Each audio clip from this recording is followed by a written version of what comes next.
Dans cette capsule vidéo, je présenterai un théorème qui formera la base de ce qu'on appellera un test de la dérivée première. Alors, le théorème se lit comme suit. Donc, soit une constante C, une valeur critique de f de x. Si la dérivée f' de x passe du positif au négatif en x égale c, alors on pourra établir que f de c est un maximum relatif.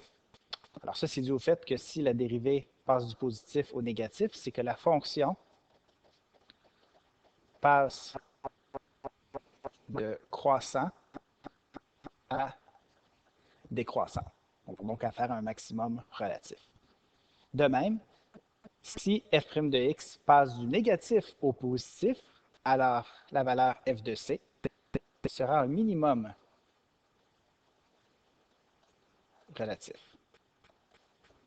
En effet, si la dérivée est négative, c'est que la fonction est décroissante, donc la fonction passera de décroissant à, et si la dérivée est positive, croissant. Toutefois, si la dérivée ne change pas de signe en x égale à c, f de c n'est pas un extrémum. Alors, on va utiliser ce théorème-là pour faire un test de la dérivée première pour détecter la présence d'extrémum relatif dans une fonction. Question de bien comprendre la situation. On va plutôt faire le contraire, essayer d'établir comment on peut voir ça à partir d'un cas graphique. Alors ici, on a une fonction. Je vais la séparer à différents endroits là où il y a des valeurs critiques. Alors, je vais faire des petits pointillés. Donc, par exemple, je vais en mettre un en x égale à moins 3, en x égale à moins 1, et en x égale 1, qui sont toutes les valeurs critiques ici de la fonction. Ce sont des valeurs où la dérivée est égale à 0. On va s'attarder d'abord à ce qui est très apparent ici dans la fonction, c'est-à-dire la variation. Donc, pour chacun des intervalles, donc à commencer par les valeurs qui sont inférieures à moins 3. Alors, si on est inférieur à moins 3, on constate que cette portion-là de la courbe est croissante. Lorsqu'on est entre moins 3 et moins 1, on a une portion qui est plutôt décroissante. Entre moins 1 et 1, on a à nouveau une portion décroissante. Et pour des valeurs supérieures à 1, on a une portion croissante. Alors, qu'est-ce qu'on peut en déduire sur la dérivée? Alors, on peut déduire que dans cet intervalle-là, la dérivée est positive pour toutes les valeurs de x inférieures à moins 3. Entre moins 3 et 1, la dérivée sera négative, étant donné la décroissance de la fonction f de x. Ce sera aussi le cas pour des valeurs entre moins 1 et 1, et ça redeviendra positif, la dérivée, pour des valeurs supérieures à 1, étant donné la croissance de la courbe. Donc, de façon visuelle, ici, la dérivée va être positive, négative, négative et ensuite positive.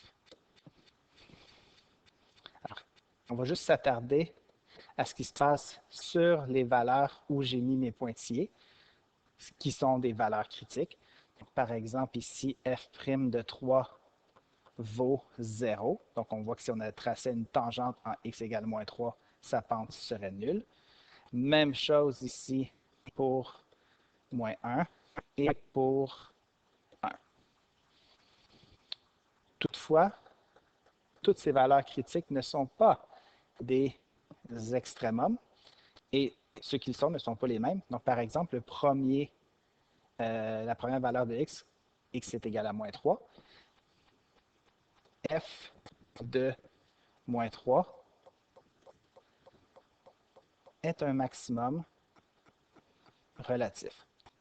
Donc, on le voit évidemment sur le graphique, par l'allure de la courbe, mais on le voit aussi par le passage de la croissance à la décroissance. Et ce que nous dit le test de la dérivée première, le théorème précédemment, c'est qu'on passe d'une dérivée positive à une dérivée négative. Donc, c'est le signe de la dérivée, le changement de signe du positif au négatif qui implique qu'on a affaire à un maximum relatif. En f de en x est égal à moins 1, ici, il n'y a pas de changement de signe de la dérivée, il n'y a pas de changement au niveau de la croissance. Alors, f de moins 1 n'est tout simplement pas un extrémum. Et si on s'attarde à ce qui se passe en x égale à 1, on voit graphiquement qu'il s'agit d'un minimum. Alors, f de 1 est un minimum relatif. Et on a plusieurs façons de le constater. Donc, évidemment, graphiquement, on voit que ça passe de décroissant à croissant.